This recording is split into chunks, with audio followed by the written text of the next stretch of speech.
Daily. Taste the Daily.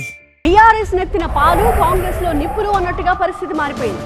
Mother dairy ఎన్నికల్లో అనుకున్నది ఒకటైతే అక్కడ వచ్చిన ఫలితం ఇంకొకటి. ఎమ్మెల్యే మందుల సామేల్ ఊహించినట్టుగానే సొంత పార్టీ నేతల వైఖరితోనే ఫలితాలు ప్రతికూలంగా వచ్చాయా?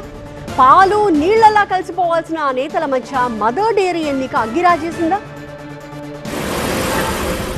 మదర్ డైరీ ప్రస్తుత పాలకవర్గం కాంగ్రెస్ కంట్రోల్లో ఉంది. చైర్మన్ గా గుడిపాటి మధుసూదన్ రెడ్డి కొనసాగుతున్నారు. మొత్తం 15 మంది డైరెక్టర్లలో కాంగ్రెస్ కు చెందిన వాళ్లు 9 మంది, బీఆర్ఎస్ మద్దతుదారులు 3 ఉన్నారు. ఖాళీగా ఉన్న 3 డైరెక్టర్ పోస్టులకు తాజాగా ఎన్నికలు జరిగాయి. పార్టీ రహితంగా జరిగే ఎన్నికలే అయినప్పటికీ అధికార కాంగ్రెస్, ప్రతిపక్ష బీఆర్ఎస్ ప్రతిష్టాత్మకంగా తీసుకున్నాయి.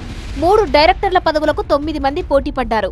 3 ఒక మహిళ, ఒక జనరల్ స్థానాలకు కాంగ్రెస్, ఒక స్థానానికి బీఆర్ఎస్ మద్దతుదారులు గెలిచేలా ఇరు పార్టీల స్థానిక నాయకులు ఒప్పందం చేసుకున్నారు.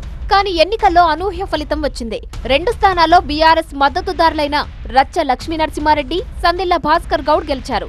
మహిళా స్థానంలో కాంగ్రెస్ నేత కర్నాటి జయశ్రీ విజయం సాధించడంతో అధికార కాంగ్రెస్ కంగుతింది. క్యాంపు రాజకీయాలు నిర్వహించినప్పటికీ ఓట్లు పొందడంలో కాంగ్రెస్ అంచనాలు తారుమారయ్యాయి. ఈ ఫలితాలతో కాంగ్రెస్ లో మంటలు చెలరేగాయి.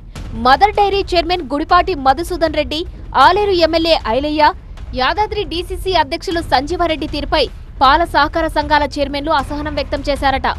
3 డైరెక్టర్లు గెలిచే అవకాశం ఉన్నప్పటికీ బీఆర్ఎస్ తో పొత్తు ఎందుకని ప్రభుత్వ విప్ బీర్ల ఐలయ్య, డీసీసీ అధ్యక్షుడు అండెం సంజీవారెడ్డిపై తుంగతుర్తి ఎమ్మెల్యే మందుల సామేల్ విరుచుకుపడ్డారు. బీఆర్ఎస్ అభ్యర్థి గెలిస్తే బీర్ల ఐలయ్య రాజీనామా చేయాలని బహిరంగంగానే డిమాండ్ చేశారు. స్నేహపూర్వక పొత్తు పేరుతో పార్టీని బొందపెట్టాలని చూస్తున్నారని ఆరోపించారు. బీఆర్ఎస్ తో అపవిత్రమైన పొత్తు పెట్టుకున్నారంటూ అధిష్టానానికి ఫిర్యాదు చేశారట ఎమ్మెల్యే సామేల్. తన అసెంబ్లీ పరిధిలో ఉన్న డైరెక్టర్ స్థానానికి తాను ప్రతిపాదించిన అభ్యర్థిని కాకుండా అసెంబ్లీ ఎన్నికల్లో తన ఓటమి కోసం యత్నించిన వారిని నిలబెట్టడమే మందుల సామేల్ ఆగ్రహానికి ప్రధాన కారణమట.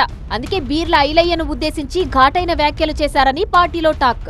మరోవైపు ఐలయ్య సంజీవారెడ్డిపై బహిరంగంగానే విమర్శలు చేసిన వ్యవహారంపై ఢిల్లీ నుంచి టీపీసీసీ అధ్యక్షుడు మహేష్ కుమార్ గౌడ్ ఆరా తీశారట. తాను సొంత పార్టీ ఎమ్మెల్యేను ఉద్దేశించి ఎందుకు మాట్లాడాల్సి వచ్చిందో సామేల్ వివరణ కూడా ఇచ్చారని సమాచారం. ఈ విభేదాలతో ఉమ్మడి జిల్లాలోని కాంగ్రెస్ ఎమ్మెల్యేల ఐక్యత దెబ్బతిన్నట్టేనా, లేదంటే ఇంతటితో సమసిపోతాయా? ఈ అంశంలో టీపీసీసీ ఏం చేస్తుందనేది చూడాలి మరి.